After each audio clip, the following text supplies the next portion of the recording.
मेरा नाम जुनैद है। 15 साल पहले मेरी दुनिया इस शीशे के ऑफिस से बहुत अलग थी। मेरी दुनिया एक पुराने पीले रंग के ऑल्टो रिक्शा के गिर्द घूमती थी। मैं गांव का अकेला रिक्शा वाला था जो लोगों को पास के कस्बे तक ले जाता और ले आता।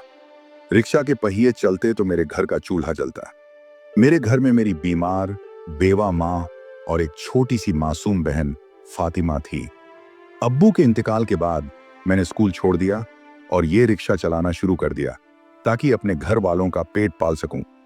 जिंदगी बहुत सख्त थी। सुबह फजर की नमाज के बाद निकलता और रात को ईशा पढ़कर वापस आता। दिन भर की कमाई में से रिक्शा का किराया, पेट्रोल का खर्चा निकालकर जो चंद सिक्के बचते, उसमें घर का गुजारा बहुत मुश्किल से होता। मेरी माँ की आंखों में मोतिया कैटरैक्ट उतर रहा था। उन्हें धीरे धीरे दिखना कम हो रहा था। डॉक्टर ने कहा था कि फौरन ऑपरेशन की जरूरत है, वरना रोशनी हमेशा के लिए चली जाएगी। ऑपरेशन का खर्चा 30,000 रुपए था। 30,000, ये रकम मेरे लिए आसमान के तारे तोड़ने जैसी थी। मैं हर नमाज के बाद रो रो कर दुआ करता, या अल्लाह तू ही सबब बनाने वाला है।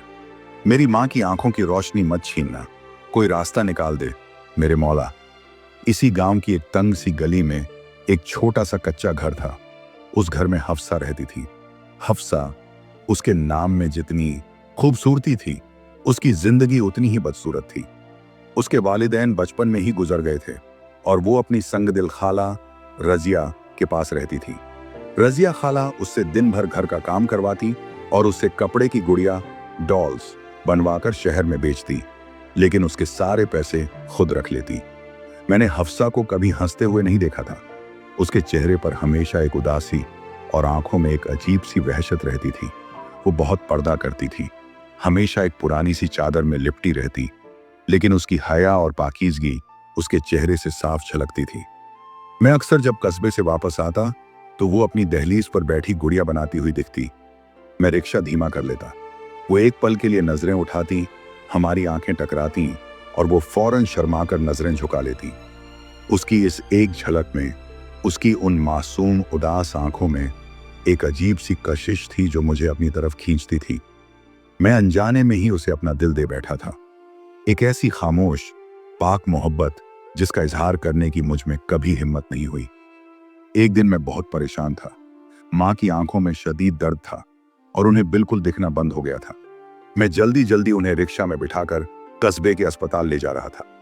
रास्ते में हफ्सा अपनी खाला के साथ खड़ी थी, शायद रिक्शा का इंतजार कर रही थी। उसकी खाला ने मुझे आवाज दी, ओए रिक्शा वाले, रुक, हमें बाजार तक ले चल। खाला जी, मैं नहीं रुक सकता, अम्मी की तबीयत बहुत खराब है, अस्पताल ले जा रहा हूं। मैंने बेबसी से कहा, ड्रामा मत कर, 2 सवारियों का किराया मिलेगा, चल बिठा। वो बदतमीजी से बोली। मैं कुछ कहता, इससे पहले हफ्सा ने अपनी खाला का हाथ पकड़ लिया। रहने दें खाला, इनकी अम्मी बीमार हैं, हम पैदल चले जाएंगे। उसकी आवाज में मेरे लिए इतनी हमदर्दी थी कि मैं हैरान रह गया। उसकी खाला ने उसे गुस्से से देखा और वहां से घसीटती हुई ले गई। जाते जाते हफ्सा ने मुड़कर मुझे ऐसी नजरों से देखा जिनमें फिक्र भी थी और बेबसी भी। उस एक नजर ने मेरे दिल पर गहरा असर छोड़ा।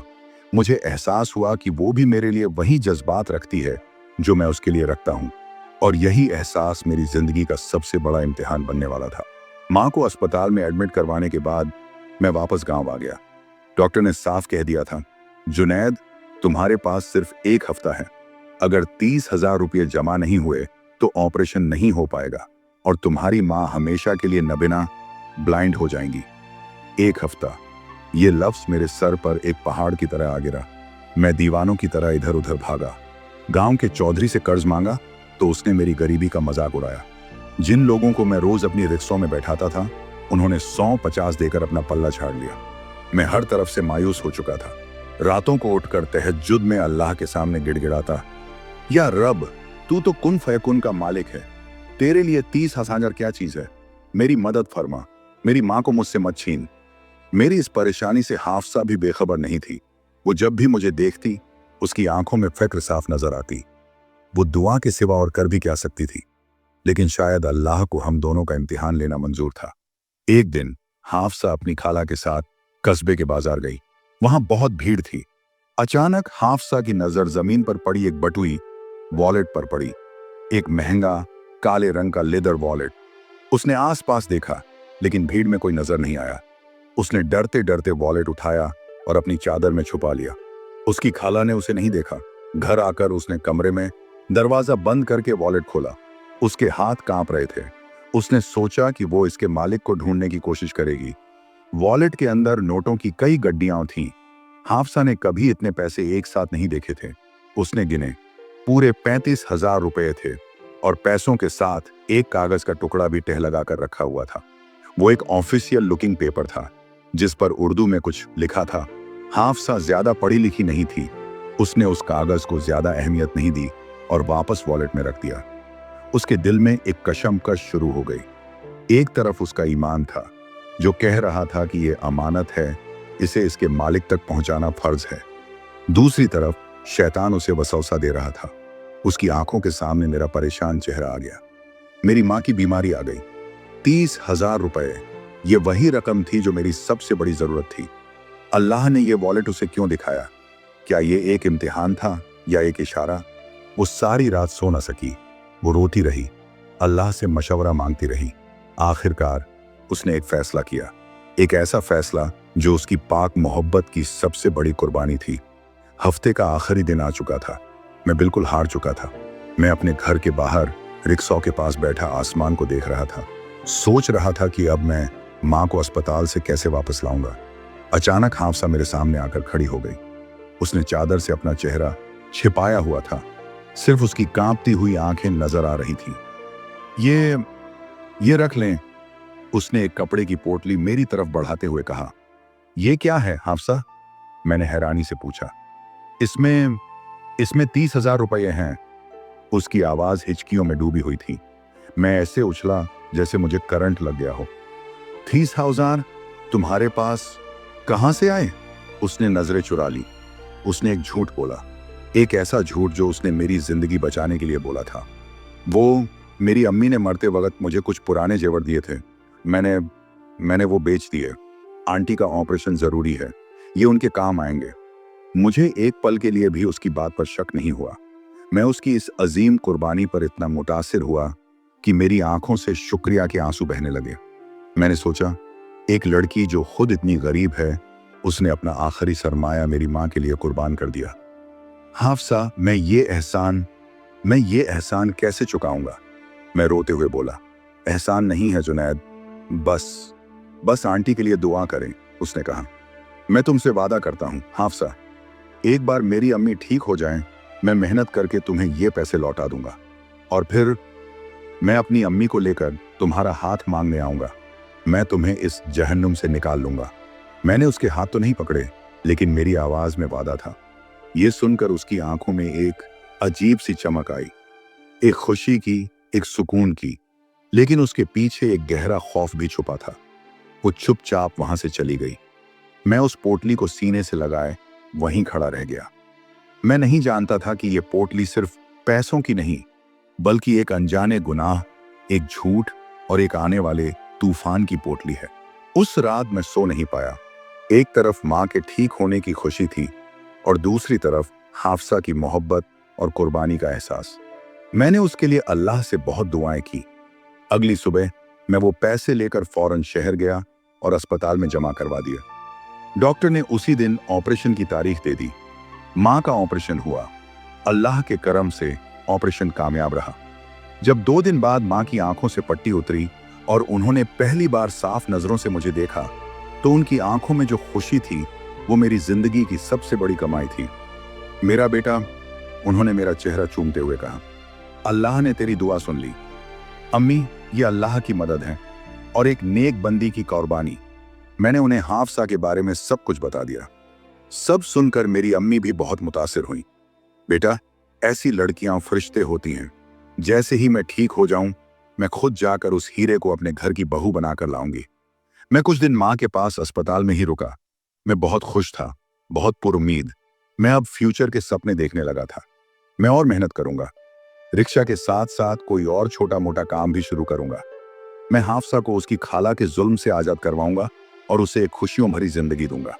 मैं इस बात से बिल्कुल बेखबर था कि जिस वक्त मैं यहाँ सपने बुन रहा हूँ, गांव में हाफसा की जिंदगी का सबसे भयानक सपना हकीकत बनने वाला है। हाफसा ने वॉलेट से सिर्फ 30,000 रुपए निकाले थे, बाकी 5,000 और वो कागज का टुकड़ा उसने वापस वॉलेट में डालकर उसे एक पुराने संदूक में छुपा दिया था। उसे लगा जब जुनैद के हालात बेहतर हो जाएंगे तो वो ये बाकी पैसे भी उसे दे देगी, ताकि वो वॉलेट के मालिक को ढूंढकर उसकी अमानत लौटा सके। वो हर रोज दुआ करती कि अल्लाह उसके इस गुनाह को माफ कर दे जो उसने एक नेकी के लिए किया था। लेकिन उसकी खाला रजिया एक बहुत ही शातिर और लालची औरत थी। उसने कुछ दिनों से हाफसा के चेहरे पर एक अजीब सा सुकून देखा था। उसे शक हुआ। एक दिन जब हाफसा घर पर नहीं थी, उसने उसके कमरे की तलाशी ली। उसकी नजर उस पुराने संदूक पर पड़ी। उसने संदूक खोला तो उसके अंदर से वो महंगा वॉलेट बरामद हुआ। वॉलेट खोलते ही उसकी आंखें फट गईं। अंदर 5,000 रुपये कैश और वो अनजान कागज था। रजिया खाला समझ गई कि दाल में कुछ काला है। इतना महंगा वॉलेट हाफसा के पास कहां से आया? जरूर इसने कहीं से चुराया है, और अगर इसमें 5,000 हैं तो पहले और भी होंगे। वो कहां गए? जब हाफसा घर वापस आई तो रजिया ने उसे वॉलेट दिखाकर पूछा, ये कहां से आया कमबख्ता? हाफसा का चेहरा डर से सफेद हो गया। वो मुझे बाजार में गिरा हुआ मिला था, उसने सच बता दिया। और इसके बाकी पैसे कहां हैं? सच सच बता, वरना आज तुझे जान से मार दूंगी। रजिया उस पर पिल पड़ी। उसने हाफसा को मारना शुरू कर दिया। हाफसा रोती रही, इल्तिजाए करती रही, लेकिन उसने मेरा नाम नहीं लिया। उसने नहीं बताया कि उसने पैसे मुझे दे दिए हैं। रजिया खाला अब एक नया प्लान बना चुकी थी। उसके लालची दिमाग में एक शैतानी ख्याल आया था। उसने सोचा, ये वॉलेट जरूर किसी अमीर आदमी का है। अगर मैं ये वॉलेट उसे लौटा दूं तो वो इनाम में मुझे मोटी रकम देगा। उसने वॉलेट के अंदर देखा। उसमें कोई कार्ड या फोन नंबर नहीं था, लेकिन उस कागज के टुकड़े पर एक नाम और गांव का पता लिखा था। वो नाम था सेठ रियाज अहमद और पता करीब के एक बड़े गांव नानूरपुर मार्च का था।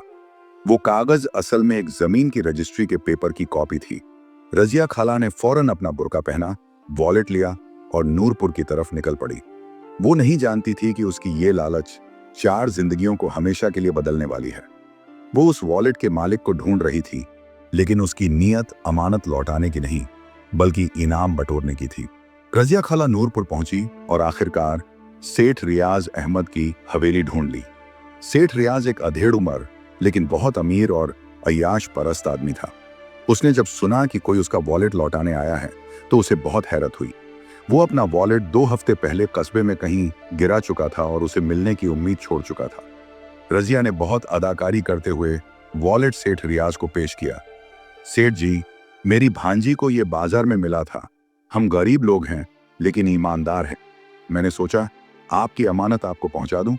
सेठ रियाज ने वॉलेट देखा। उसके पैसे और जमीन के कागजात सलामत थे।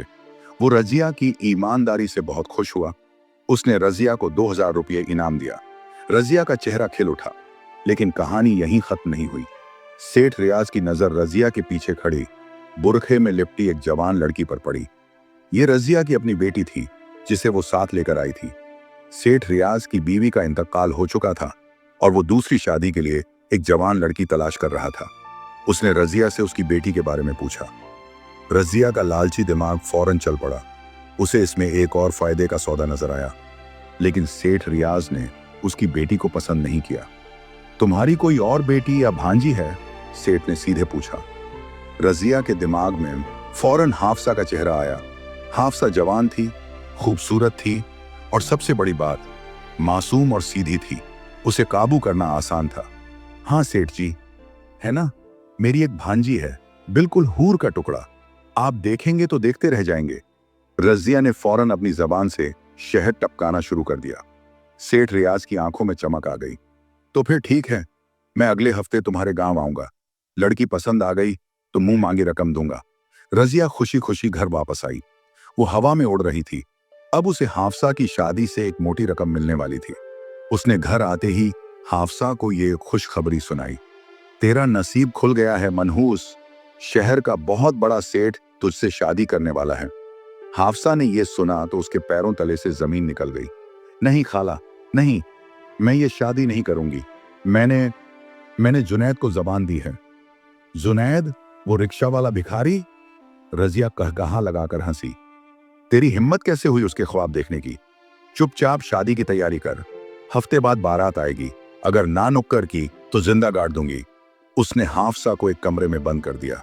हाफसा रोती रही, चीखती रही, लेकिन उसकी सुनने वाला कोई नहीं था। वो हर पल दुआ करती कि जुनैद आ जाए, वो आकर उसे बचा ले। उधर मैं अपनी माँ के साथ शहर से वापस गांव आ गया। मैं बहुत खुश था। अम्मी अब बिल्कुल ठीक थी। मैंने गांव आते ही सबसे पहले हाफसा से मिलने का सोचा। मैं उसे ये खुशखबरी सुनाना चाहता था। मैंने सोचा अभी जाकर रजिया खाला से उसका हाथ मांग लेता हूँ। जब मैं उनके घर पहुंचा तो देखा कि घर में अजीब सी चहल पहल है। मैंने दरवाजा खटखटाया। रजिया खाला बाहर आई। मुझे देखकर उनके चेहरे का रंग उड़ गया। तू यहाँ क्या कर रहा है? उन्होंने नफरत से पूछा। खाला जी, मैं हाफसा का हाथ मांगने आया हूं, मैंने हिम्मत करके कहा। यह सुनना था कि रजिया आग बबूला हो गई। तेरी ये मजाल, एक रिक्शा वाला मेरी भांजी का हाथ मांगेगा? उसकी शादी शहर के सबसे बड़े सेठ से तय हो चुकी है। कल उसकी बारात है। दफा हो जा यहां से, वरना अच्छा नहीं होगा। यह सुनकर मेरे सर पर आसमान टूट पड़ा। खनाल, कल हाफसा की शादी है? नहीं, ये नहीं हो सकता। हाफसा कहाँ है? मुझे उससे मिलना है, मैं चीखा। वो तुझसे नहीं मिल सकती, ये कहकर रजिया ने मेरे मुंह पर दरवाजा बंद कर दिया। मैं वहीं जमीन पर बैठ गया। मेरा दिल टूटकर बिखर गया था। जिस लड़की ने मेरे लिए अपनी सबसे कीमती चीज कुर्बान कर दी, मैं उसे ही नहीं बचा पा रहा था। मैंने उससे वादा किया था और मैं अपना वादा तोड़ रहा था। मैंने फौरन उठने का फैसला किया। मैं ये शादी नहीं होने दे सकता था, चाहे इसके लिए मुझे अपनी जान ही क्यों ना देनी पड़े। मैं सारी रात सो नहीं सका। मेरे दिमाग में एक तूफान बरपा था। मैं हाफसा को किसी और का होते हुए नहीं देख सकता था, खासकर उसके मर्जी के खिलाफ। मैंने फैसला किया कि मैं सुबह गांव के सरपंच और बाकी बुजुर्गों से मिलूंगा। मैं उन्हें सब सच बता दूंगा। मैं उन्हें बताऊंगा कि हाफसा मुझसे मोहब्बत करती है और उसकी खाला जबरदस्ती उसकी शादी करवा रही है। अगली सुबह मैं सरपंच के पास गया, लेकिन मेरी कौन सुनता। एक तरफ एक गरीब रिक्शा वाला था और दूसरी तरफ एक अमीर सेठ का रिश्ता। सरपंच ने मुझे डांट कर भगाया दिया। उस लड़की का नसीब बन रहा है और तू उसमें रोड़े अटका रहा है। जा अपना काम कर। मैं हर दरवाजे से मायूस होकर लौटा। आखिरकार मैंने फैसला किया कि मैं शादी के वक्त ही कुछ करूंगा। मैं सबके सामने हाफसा से उसकी मर्जी पूछूंगा। शायद उसकी आवाज सुनकर लोगों का जमीर जाग जाए। शाम हो गई। सेठ रियाज की बारात गांव में दाखिल हुई। बहुत धूमधाम थी। रजिया खाला खुशी से फूली नहीं समा रही थी। निकाह का वक्त हुआ। काजी साहब ने निकाह पढ़ना शुरू किया। हाफसा को एक कमरे में बैठाया गया था, जहां औरतें उसे कबूल हैं कहवाने की कोशिश कर रही थी, लेकिन वो खामोश थी, पत्थर की मूरत बनी हुई। मैं चुपके से घर के पीछे हिस्से में पहुंच गया। मैं उस खिड़की के पास खड़ा हो गया जहां हाफसा बैठी थी। मैंने धीरे से आवाज दी, हाफसा। मेरी आवाज सुनकर उसने चौंक कर देखा। मुझे देखकर उसकी आंखों में आंसू आ गए। जुनैद, तुम आ गए, वो सरगोशी में बोली। घबराओ मत हाफसा, मैं तुम्हें कुछ नहीं होने दूंगा। तुम बस कबूल है मत कहना। मैंने उसे हिम्मत दी। अंदर काजी साहब बार बार हाफसा से इजाजत मांग रहे थे, लेकिन वो खामोश थी। ये देखकर सेठ रियाज गुस्से में आ गया। इतना नखरा क्यों कर रही है? पैसे दिए हैं मैंने इसको, वो ऊंची आवाज में बोला। उसकी ये बात बाहर खड़े कुछ लोगों ने सुनी। गांव में एक खुसर फुसर शुरू हो गई। मैंने भी ये सुना और मेरा खून खौल गया। मैं फौरन घर के अंदर दाखिल हो गया। रुकिए, ये निकाह, मैंने चिल्लाया। सब लोग मुझे देखकर हैरान रह गए। ये कौन है? सेठ रियाज ने गुस्से से पूछा। मैं वही हूं जो इस जुल्म को नहीं होने देगा, मैंने कहा। हाफसा ये शादी नहीं करना चाहती, इसकी खाला ने इसे बेचा है। रजिया खाला मुझ पर बरस पड़ी। झूठा, मक्कार, ये मेरी भांजी को बहका रहा है। पंचायत वहीं जमा हो गई। माहौल बहुत गर्म हो गया। सरपंच ने कहा, जुनैद, तुम्हारे पास क्या सबूत है कि ये लड़की शादी नहीं करना चाहती? आप इससे ही पूछ लीजिए, मैंने कहा। सबकी नजरें हाफसा पर उठ गईं। हाफसा ने हिम्मत की। उसने अपनी चादर से चेहरा बाहर निकाला और कांपती हुई आवाज में बोली, मैं ये शादी नहीं करना चाहती। ये सुनते ही महफिल में सन्नाटा छा गया। सेठ रियाज अपनी बेइज्जती पर तिलमिला उठा। तो ये बात है, इस गरीब खाने की लड़की का इस रिक्शा वाले के साथ चक्कर चल रहा है और तुमने मुझे धोखा दिया। वो रजिया पर बरसा, फिर उसने मेरी तरफ देखा। और तू, तेरी हिम्मत कैसे हुई मेरी बेइज्जती करने की? तू जानता नहीं मैं कौन हूं। मैं उसके सामने डट कर खड़ा हो गया। आप जो भी हों, लेकिन आप एक मासूम लड़की की जिंदगी खराब नहीं कर सकते। सेठ रियाज ने मुझे गुस्से से देखा और एक पल के लिए वह ठहर गया, ऐसे जैसे उसने मुझे कहीं देखा हो। फिर उसकी नजर मेरी मां पर पड़ी, जो मेरे पीछे खड़ी थी। उसकी आंखें हैरत से फैल गईं। तुम तो वही हो ना जो अस्पताल में थे? उसने मेरी मां से पूछा। मेरी मां ने उसे पहचान लिया। ये वही आदमी था जो उनके साथ वाले बेड पर एडमिट था। सेठ रियाज को भी उस वक्त आंखों का कोई ऑपरेशन हुआ था। और तुम वही लड़के हो जो अपनी मां के लिए पैसों का इंतजाम कर रहे थे? उसने मुझे गौर से देखते हुए कहा। लेकिन तुमने तो कहा था कि तुम्हारे पास पैसे नहीं है, फिर अचानक 30,000 कहां से आ गए थे? उसका यह सवाल एक तीर की तरह था। मेरी जबान लड़खड़ा गई। मैं क्या जवाब देता? रजिया खाला, जो अब तक डरी हुई थी, ये सुनते ही उछल पड़ी। हाँ, यही तो मैं कह रही हूं। जरूर मेरी भांजी ने जो पैसे चुराए थे वो इन्हीं को दिए हैं। ये दोनों मिले हुए हैं। अब सारी कहानी, सारी कड़ियां जुड़ रही थी। वॉलेट का मिलना, पैसों का चोरी होना, मेरा अचानक पैसे जमा करवा देना, सब कुछ साफ हो रहा था। मैं और हाफसा दोनों पंचायत के सामने मुकर्रर अपराधी बनकर खड़े थे। उस रात जब हम दोनों पंचायत के सामने मुजरिम बनकर खड़े थे, मुझे लगा मेरी दुनिया खत्म हो गई। सरपंच ने मुझसे सख्ती से पूछा, जुनैद, सच बताओ, क्या तुमने वो चोरी के पैसे इस्तेमाल किए? मेरे पास अब झूठ बोलने का कोई रास्ता नहीं था। मेरी मां ने मुझे हमेशा सच बोलना सिखाया था। मैंने सर झुका लिया और कहा, हाँ, मैंने वो पैसे अपनी मां के ऑपरेशन के लिए इस्तेमाल किए, लेकिन अल्लाह गवाह है, मुझे नहीं पता था कि ये चोरी के हैं। हाफसा ने मुझे बताया था कि ये उसके जेवर बेचकर आए हैं। फिर मैंने हाफसा की तरफ देखा, जो रो रही थी। इसने ये गुनाह नहीं किया, ये कुर्बानी दी है मेरी मां की जिंदगी बचाने के लिए। असली मुजरिम मैं हूं, जिसने बिना तहकीक किए ये पैसे ले लिए। ये सुनकर महफिल में एक खामोशी छा गई। सेठ रियाज, जिसका गुस्सा अब ठंडा हो चुका था, गहरी सोच में पड़ गया। शायद उसके अंदर का इंसान जाग गया था। वो आगे बढ़ा।